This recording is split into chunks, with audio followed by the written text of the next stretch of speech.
Hey everybody, my name's Larry.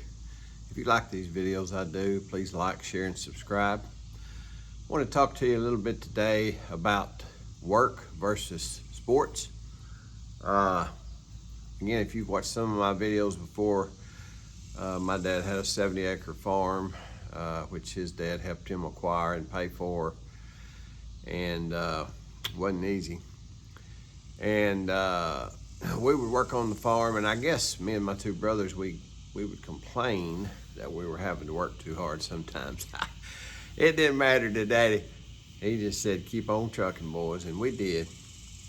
But it's funny because we would work on the farm, and I guess we complained, and we'd have some friends come up, and we'd, play basketball or whatever out there in the yard, and man, we'd play for hours and we'd be sweating and just knocking each other around. And my dad might come out the back door of the house, going to feed the cows. And he'd say, boys, if I made y'all work that hard, he said, y'all would cry for days. He said, look how hard y'all are sweating out here. And he said, I ask you to haul a little hay or water the chickens or feed the cows, you just have a fit. And, I guess we were just kids, and that's probably what it was. And he said, if I don't teach you to do nothing else, I'm gonna teach you to work. He said he called it ball playing instead of sports. He said, that ball playing ain't never gonna make y'all a dime, boys. He said, I'm gonna teach you to work.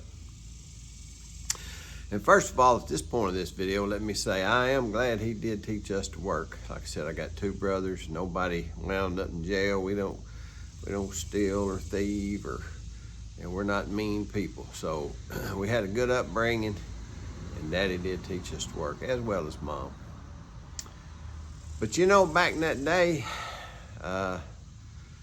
being young, dumb, full of testosterone, I thought I was a good ball player. And to this day, I think I was a good ball player. My brothers were pretty good at sports too. We weren't legends or anything like that, or rock stars, but we're pretty good ball players. And let me add to that point, for Faulkner County, Arkansas, we were pretty good athletes. One thing I've learned in my old age is I wasn't near as good as I thought I was. When you're young and you think you're tough and full of testosterone, you think you're cocky and you think you're good. And again, we was pretty good for Faulkner County, but let me tell you, as you branch out, from Central Arkansas, you find out you're not as good as you thought you was. Maybe you wind up down in Little Rock or up in Branson, Missouri, or over in Memphis, Tennessee, over in Oklahoma. Maybe you play a little AAU ball. You find out you're not nearly as good as you thought you was. And that brings me back to the point, my dad was older and wiser, and I'm sure he had seen all that before. And he knew we were young, had big aspirations to be somebody. But he was right. That ball playing never made me a dime. I didn't go to the NBA and make millions of dollars. Now, don't get me wrong, we all know there's people who made millions of dollars playing sports, but it wasn't me and my brothers. And we did learn to work. And so that's how we survived.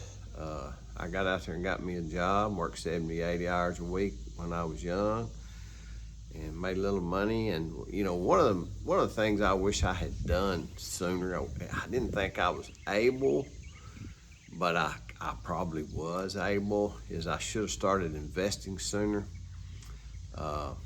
In my early years of being a young man and then getting married young, I thought, man, I ain't got the money to do that. I'm just barely surviving. I'm just putting gas in the car and bread on the table, and I ain't got no money to invest. But man, I wish I had of, and I wish I'd have started sooner. Like I said, I've told y'all on the other video out here I made one time, I said even $50 a paycheck or something like that, or $100 a month, whatever. But you need to invest early when you're young and let that compound interest happen.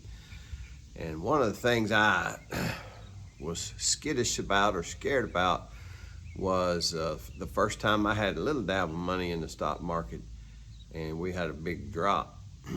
And course, I use some people that help me. I'm not the smartest person on investments. I know a little, but I have some people that help me with that. And one thing you got to do is don't put all your eggs in one basket. We buy some mutual funds and not too risky. I call it a medium risk, because you are going to have drops in the stock market, but you got to hang in there, man. You got to hang and just keep contributing your monthly amount.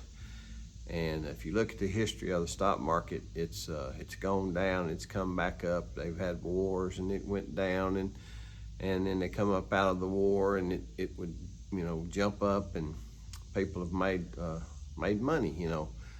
But the old rule of, I think it's the rule of 72. If you make 10%,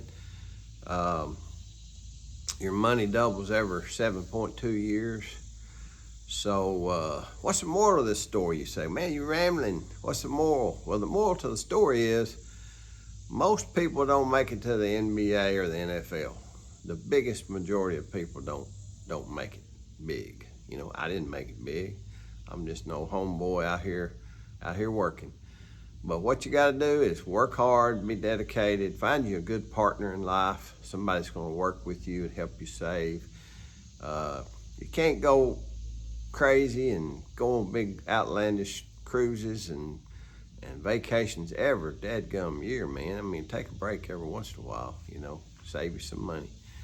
But that's the moral to the story, is work. And work's a 4-letter word, and poor's a 4-letter word. Poor ain't no fun. Working ain't always fun, but if you'll start early, you'll have some money for hard times. Because I can assure you this, here's another thing. You can bet a washer or a dryer is going to go out. You can bet a hot water heater is going to go out. You can bet you're going to need tires for your car or your truck. Something's gonna break. You're gonna be going down the road and you're gonna be on the side of the road because something, fuel pump or something went out. Save for a rainy day. My grandma always said there's more to saving than there is in spending. Save it for a rainy day. And a lot of people say, well, you're gonna die one of these days, you ain't gonna need it. You just left it for somebody else. And that's fine, but when you have just a dab of money that can cover those expenses, some of those expenses I just mentioned, tires and vehicular breakdowns and things, you got a little bit of security, and you don't have to scratch your head and wonder, what the heck am I going to do now? So, and I've had people also say, as I close this out, well, it's easy for you, man. I mean, look at you. And I asked them, I said, well, how many hours a week do you work? Well, man, I work 40 hours a week. Well, I work about 70 or 80, and I ain't saying that's the right thing to do, but there's an old saying that says, if you do what you've always done, you get what you always got.